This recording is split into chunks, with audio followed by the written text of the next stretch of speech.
Bonjour à tous, dans ce tuto qui est spécialement conçu pour les débutants, on va mettre cette carte-là sur un format A3, puis on va mettre un petit cercle au centre de la carte, voir comment justement mettre un cercle et faire un zoom sur le cercle.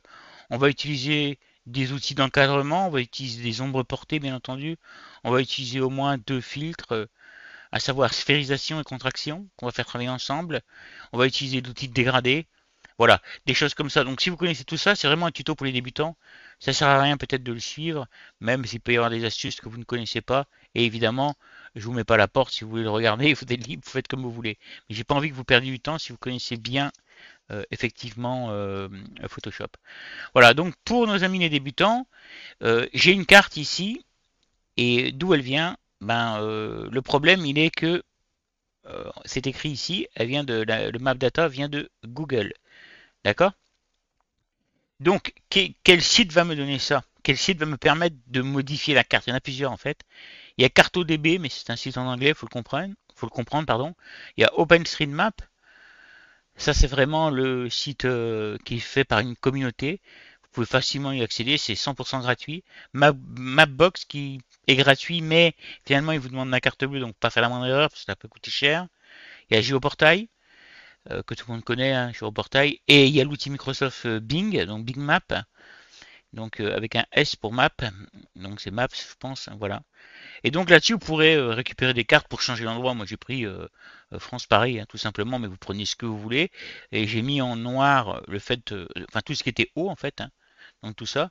Et puis vous voyez les routes sont en gris clair et alors vous voyez peut-être pas très très bien, hein, mais c'est en gris clair. On a même les départementales affichées, etc. J'ai gardé les noms et tout. Donc voilà, ça donne une petite carte sympa, je trouve. Ok, une fois ceci dit, on va commencer tout de suite par dupliquer, par créer notre fichier d'abord. On va faire un fichier 21-29-7, fichier nouveau. On va se mettre sur le 21-29-7 ici, 21 par 29-7 cm, ce qui est le format d'une feuille A4. Vous savez, les feuilles qu'on a tous. Hein, ok. Donc là, si je reprends un fichier nouveau ici, vous voyez qu'elle est en 72 dpi. Elle est donc pas prévue pour l'impression. Alors c'est celle-là, mais enfin c'est pareil. Il aurait fallu qu'elle soit en 300 dpi. Mais en 300 dpi, il vous faudra un fichier plus lourd. Donc je vous invite à vous-même prendre votre carte et à le prendre dans une taille conséquente. Moi j'ai pris une petite taille pour faire le tuto, ça suffira largement. Alors ici, CTRL-C, je vous mettrai la carte à disposition de toute façon pour tester. Comme ça vous saurez si vous pouvez le faire ou pas.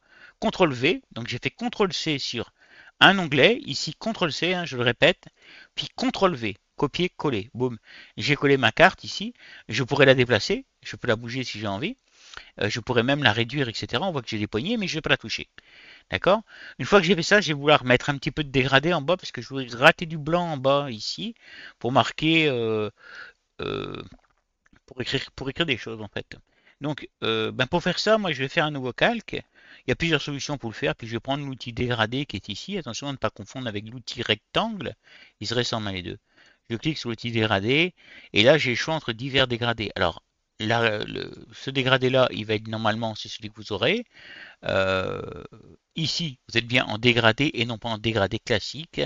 Ici, vous êtes en blanc vers le transparent. Donc pour avoir le blanc vers le transparent, on se met comme ceci, basique ici, et c'est celui du milieu. D'accord? Donc voilà. Et là, on a donc une couleur vers le transparent. Parce que je vous dis le blanc, mais en fait, le blanc, c'est la couleur que vous allez trouver ici. C'est votre couleur donc d'avant-plan. Ok? Voilà. Ici, vous avez la configuration qui est déjà enclenchée, vous le voyez, et puis le reste, on s'en fiche un petit peu là. Voilà, une fois que c'est fait, comment est-ce que ça fonctionne l'outil dégradé? Si je viens, vous voyez, si je me mets tout en bas ici et que je viens tirer comme ça, vous voyez, j'ai très peu de blanc en fait. Regardez, hop, je peux bouger dans tous les sens. Vous voyez, je peux le mettre comme ça sur le côté. Je peux faire comme je veux. Si je veux le maintenir droit, j'appuie sur Shift et vous voyez, j'ai pas énormément de blanc là. Pour mettre une écriture, ça va être délicat. Alors on se dit, comment je vais faire pour foncer ça? Évidemment, je ne peux pas. Si on va pouvoir, donc je fais CTRL Z pour revenir en arrière et je vais mettre plus haut. Je vais partir par exemple, vous voyez, en dessous le visuel ici, de la D148 ici, je me positionne ici, je viens et je fais exactement la même chose. Mais du coup, vous voyez, la bande est plus large. Donc ça me permet de choisir mes bandes en fait, hein, tout simplement. Donc tout ça c'est de la partie dégradée, c'est quasiment transparent. Et ça c'est de la partie au fur et à mesure, si vous voulez, il y a une espèce de fondu qui se fait. Donc pour le faire correctement, je me repositionne comme ceci et je viens et j'appuie directement sur la touche Shift de mon clavier. Et je monte un peu comme ça. Allez, on va dire jusqu'à là. Voilà.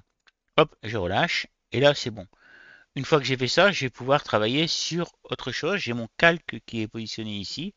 Moi, ce que je veux faire, c'est faire un cercle autour de Paris ici. Donc pour ça, ben, il va falloir que je prenne un outil comme l'ellipse, par exemple, ici. Si vous ne l'avez pas, vous cliquez droit sur votre souris, vous pouvez venir choisir outil ellipse de sélection. Donc on prend cet outil, on vient se positionner à peu près sur Paris, vous voyez. Et puis quand on le lance, ben, on part dans tous les sens. Alors ce qu'on va faire, on va appuyer sur majuscule, donc Shift, majuscule, et on appuie simultanément sur Alt tout en maintenant le bouton gauche de notre souris enfoncé, hein, le tout en même temps. Et là, on peut venir faire quelque chose de centré et quelque chose qui prend ce qu'on veut. Alors on va prendre un petit peu comme ça, assez large quand même. On pourrait laisser tomber mon rouge. Ouais, on va se mettre comme ça. Ça devrait suffire. Voilà. Donc j'ai une sélection qui s'est créée du coup. Maintenant que j'ai une sélection, qu'est-ce que je peux faire? Je peux créer un nouveau calque.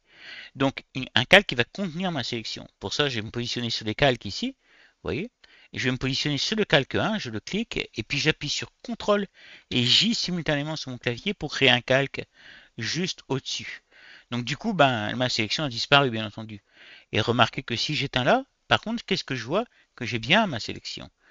Ok, une fois que j'ai fait ça, je me positionne sur le calque 2, qui est donc le calque, en finalité, on va dire, qui est notre rond, on va l'appeler comme ça. Rond, je vais vous les nommer pour que vous les voyez bien. Donc ça, c'est la carte. Ça, on va dire que c'est le fond arrière-plan, on n'a pas besoin de le toucher. Et ça, c'est le dégradé. Donc pour l'instant, on ne touche pas non plus. Mais rond et carte, c'est important que vous compreniez.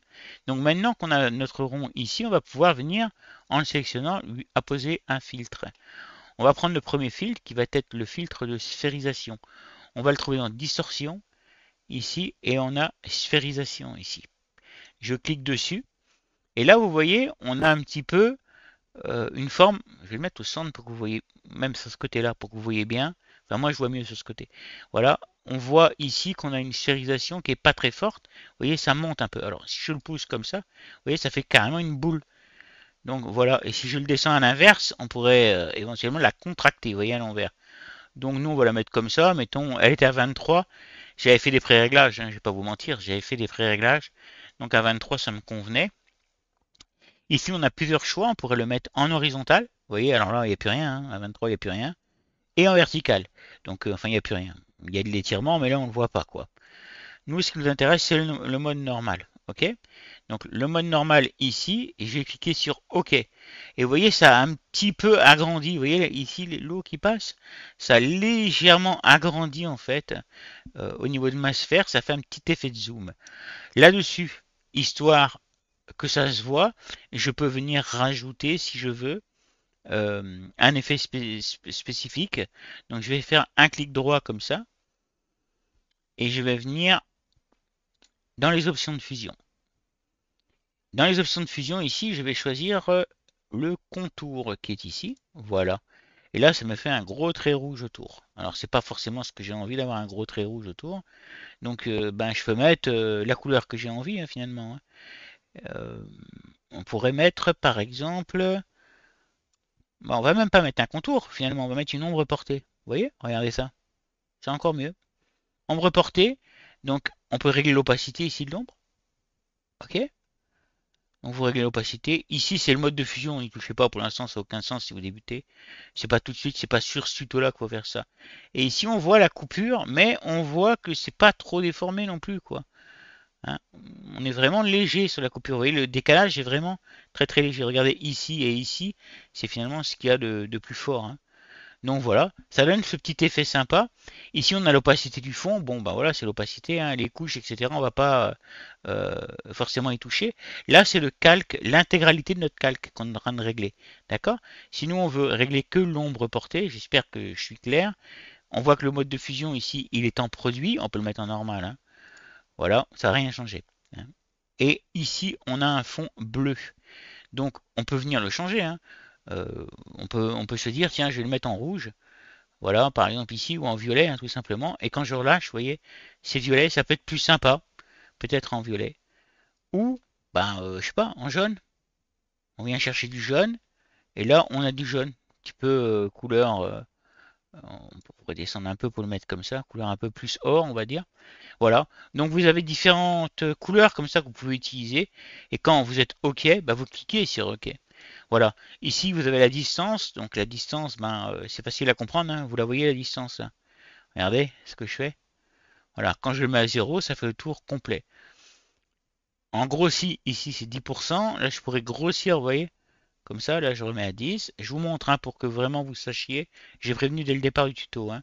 34 ici, je monte. Ça donne cet effet de taille en flou, quoi. Donc moi j'aime bien 32, 34. C'est à vous de voir un petit peu comme vous voulez le faire. Et à faire vos tests. Ici, le contour, etc. On va pas avoir besoin de le toucher pour l'instant. Et une fois que c'est bon, on peut faire OK. Si on veut le relancer pour voir un petit peu ce qu'il en est, on peut venir cliquer ici sur ombre portée. Vous voyez? Je clique deux fois simplement dessus et ça me le réouvre. Ok? Ça me permet de remodifier la couleur, par exemple. Ok. Une fois qu'on a compris ça, on peut passer à autre chose, j'ai envie de dire. Donc maintenant, on va pouvoir mettre un autre filtre, toujours en ayant ici notre rond sélectionné. Notre filtre ici, distorsion. On va pouvoir faire de nouveau une sphérisation si on a envie. On peut remettre un petit coup de sphérisation. Hop, comme ceci. Là, du coup, ça décale beaucoup plus. On peut revenir en arrière. C'est pour vous montrer qu'on peut en mettre deux de rang. Donc vous pouvez le régler. Ça n'a pas du tout le même résultat que si je multiplie par 2 l'effet. Hein, qu'on se comprenne bien.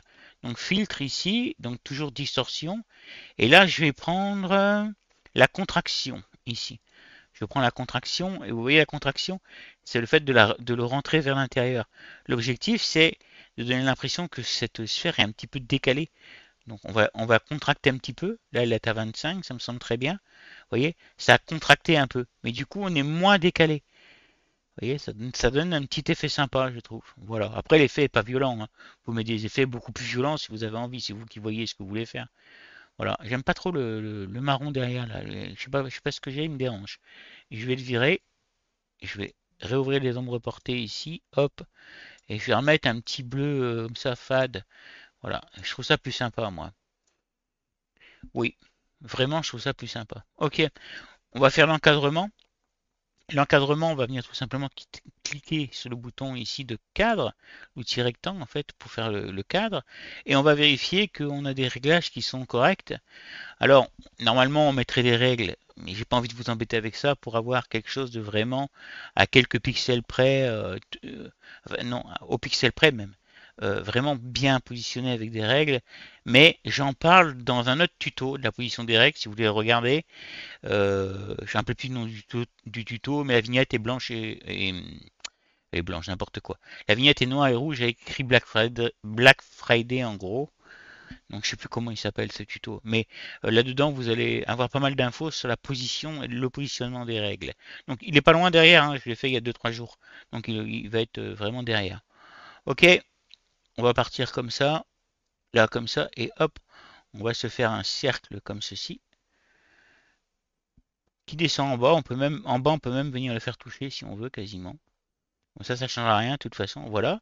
Et vous voyez ce cercle il me fait un dégradé. C'est pas ce que je voulais pas faire un dégradé. Donc je vais le changer ici, je vais dire d'arrêter de me mettre un fond. Je vais cliquer ici, voilà, il n'y a pas de fond. Voilà. Ici maintenant on voit que je peux faire la même chose, il n'y a pas de fond. C'est exactement la même configuration en fait. Je lui demande d'être en mode contour, je peux choisir ici la couleur du contour. Par exemple, je vais pouvoir mettre ce marron là. Voilà, j'ai récupéré un marron. Et ce contour, une fois que je l'ai terminé, je clique simplement. Alors il y a plusieurs façons de le faire au niveau du contour. Vous pourriez venir ici plus bas, et là vous avez ce qu'ils appellent les pathfinders, excusez mon anglais, hein, je suis pas bon.